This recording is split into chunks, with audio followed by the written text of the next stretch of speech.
కని పెంచిన తల్లిదండ్రుల రుణం ఎవరూ తీర్చుకోలేరు. అలాంటిది తెలిసి తెలియకుండా వారితో అనాలోచితంగా ప్రవర్తిస్తూ ఎన్నో దోషాలు చేస్తుంటారు చాలామంది. అవి పితృదోషాలై తరతరాలు వెంటాడతాయి. మరి అలాంటి పాపాలు తొలగిపోయే మార్గం లేదా? ఉంది. అదే కామిక ఏకాదశి వ్రతం. ఆషాఢమాసం బహుళపక్షంలో వచ్చే ఈ ఏకాదశి వెనుక ఆసక్తికరమైన కథ ఒకటి ఉంది. చాలా కాలం క్రితం ఓ బ్రాహ్మణ దంపతులకు సప్తవర్ణి అనే కుమారుడు ఉండేవాడు. అతడు చెడు స్నేహాల వల్ల అనేక వ్యసనాలకు బానిసై తల్లిదండ్రులను ఎంతో బాధపెట్టాడు. వాళ్ళు చనిపోయాక తర్పణాలు, పిండ ప్రదానాలు వంటి విధులను కూడా అతడు నిర్వర్తించలేదు. కొంతకాలానికి అతనికి కుష్టు వ్యాధి సోకింది. ఆ వ్యాధితో బాధపడుతున్న అతడికి పశ్చాత్తాపం కలిగింది. తల్లిదండ్రుల పట్ల తను ప్రవర్తించిన తీరుకు కుంగిపోతూ ఓ మునీశ్వరుడి దగ్గరకు వెళ్ళి విలపించాడు.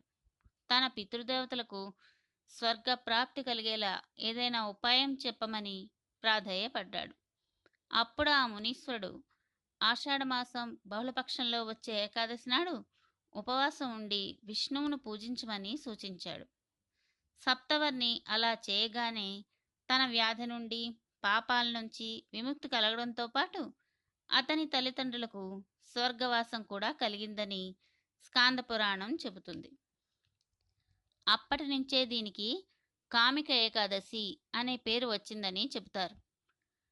మరో కథ ప్రకారం శ్రీకృష్ణుడి బాల్య స్నేహితుడైన కుచేలుడు తన భార్య సలహాపై కామిక ఏకాదశిని పాటించాక కృష్ణ దర్శనం చేసి అతడి కృప వల్ల అపార సంపదలు పొందాడని నారద పురాణం చెబుతుంది.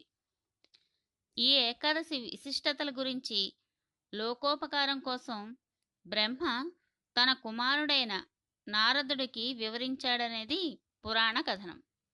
బ్రహ్మ చెప్పిన వివరాల ప్రకారం ఈ ఏకాదశిని పాటించిన వారి పితృదేవతలు స్వర్గంలో అమృతపానం చేస్తారట. ముఖ్యంగా ఈ ఏకాదశి నాడు విష్ణువును తులసి దళాలతో అర్చించడం వల్ల పవిత్ర క్షేత్రాలైన కేదార్నాథ్, హృషికేశ్లో సూర్య చంద్ర గ్రహణాల సమయంలో గంగానదిలో పుణ్యస్నానాలు చేసిన ఫలితం లభిస్తుందిట. అంతేకాదు, సముద్రము, వనాలతో కూడిన పృథ్వీదానం, సువర్ణాభరణాలతో అలంకరించిన గోవును దూడతో సహా దానమిచ్చిన ఫలితాలు కలుగుతాయి.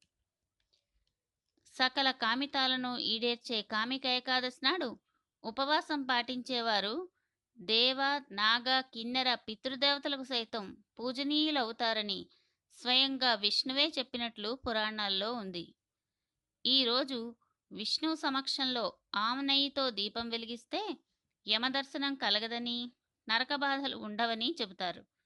అలాగే ఈ ఏకాదశి వ్రతం పాటించడం వల్ల అష్టాదశ పురాణాల వంటి ఆధ్యాత్మిక గ్రంథాలన్నీ పఠించిన పుణ్యం ప్రాప్తిస్తుంది.